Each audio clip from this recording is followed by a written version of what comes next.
ഇന്നത്തെ നമ്മുടെ വീഡിയോയിൽ ഒരു തലക്കറിയാണ് തയ്യാറാക്കി കാണിക്കുന്നത്. അപ്പോൾ ചൂര മീനിൻ്റെ തലയാണ് ഞാനിവിടെ എടുത്തിരിക്കുന്നത്. അപ്പോൾ ഇതെല്ലാം ഞാൻ ക്ലീൻ ചെയ്തെല്ലാം എടുത്തിട്ടുണ്ട്. ഇനി ഇത് മാറ്റി വെക്കാം. കറിക്ക് ആവശ്യമായിട്ടുള്ള മസാല തയ്യാറാക്കിയെടുക്കാം. അതിനായിട്ട് ഞാനൊരു 2.5-3 ടീസ്പൂൺ മുളക് പൊടി എടുത്തിട്ടുണ്ട്. അപ്പോൾ എരിവ് കുറഞ്ഞ മുളക് പൊടിയാണ്. ഇനി ഇതിലേക്ക് ഒരു 3/4 ടീസ്പൂൺ മല്ലിപ്പൊടിയാണ് എടുത്തിരിക്കുന്നത്. മല്ലിപ്പൊടി ഞാൻ കുറച്ചാണ് എടുക്കുന്നത്.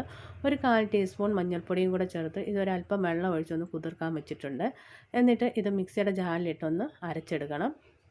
ചട്ടി അടുപ്പത്ത് വെച്ച് കൊടുത്ത് അത് ചൂടായി വന്ന സമയത്ത് കുറച്ച് വെളിച്ചെണ്ണ ഒഴിച്ച് കൊടുത്തിട്ടുണ്ടായിരുന്നു. എണ്ണയൊന്ന് ചൂടായി വന്ന സമയത്ത് കുറച്ച് കടുക് ഇട്ടൊന്ന് പൊട്ടി വന്നപ്പോൾ അരിഞ്ഞു വെച്ചിരിക്കുന്ന ഉള്ളി, പച്ചമുളക്, ഇഞ്ചി, വെളുത്തുള്ളി എന്നിവ ഇട്ട് കൊടുത്തിട്ടുണ്ട്. എന്നിട്ട് ഇത് നല്ലതുപോലെ ഒന്ന് വഴട്ടിയെടുക്കണം. അപ്പോൾ നന്നായിട്ട് വഴണ്ട് വരുന്ന സമയത്ത് ഇതൊന്ന് മൂത്ത് വരുന്ന സമയത്ത് നമുക്കിതിലേക്ക് കുറച്ച് കറിവേപ്പിലയും കൂടെ ചേർത്ത് കൊടുക്കാം. എന്നിട്ട് ഇതെല്ലാം കൂടെ നല്ലതുപോലെ ഇളക്കി കൊടുക്കണം.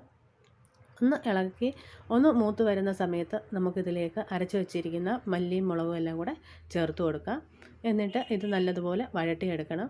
അപ്പോൾ ഈ മല്ലിപ്പൊടിയും മുളക് പൊടിയും എല്ലാം അരച്ചപ്പോൾ ഉള്ള വെള്ളമെല്ലാം ഒന്ന് പറ്റി നല്ലപോലെ ഇതൊന്ന് മൂത്ത് വരുന്ന സമയത്ത് ഇതിലേക്ക് നമുക്ക് പുളി ചേർത്ത് കൊടുക്കാം.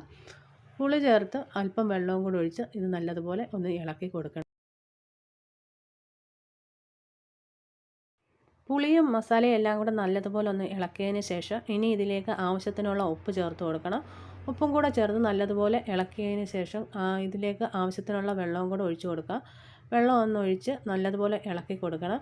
ഇനി ഇതിലേക്ക് ഒരു 1/4 ടീസ്പൂൺ ഉലുവാപ്പൊടിയും കൂടെ ചേർത്ത് കൊടുക്കുക. എന്നിട്ട് ഒന്ന് ഇളക്കിയതിന് ശേഷം ഇതൊന്ന് തിളപ്പിക്കാൻ വെക്കാം.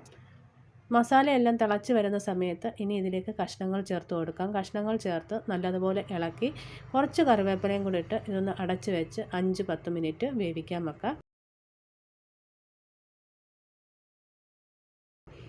10 മിനിറ്റിന് ശേഷം നമുക്ക് മൂടി തുറന്ന് നോക്കാം. ഇപ്പം നമ്മുടെ തലക്കറി ഇവിടെ റെഡി ആയിട്ടുണ്ട്. ഇനി ഇതിലേക്ക് കുറച്ച് വെളിച്ചെണ്ണ ഒഴിച്ച് കൊടുക്കാം. ഒന്ന് വെളിച്ചെണ്ണ ഒഴിച്ച് ഈ ചട്ടി ഒന്ന് ചുറ്റിച്ചതിന് ശേഷം നമുക്ക് താത്ത് വെക്കാം. ഇപ്പം നമ്മുടെ തലക്കറി ഇവിടെ റെഡി ആയിട്ടുണ്ട്. അപ്പോൾ എല്ലാവരും ഇതുപോലെ ഒന്ന് ട്രൈ ചെയ്ത് നോക്കണേ.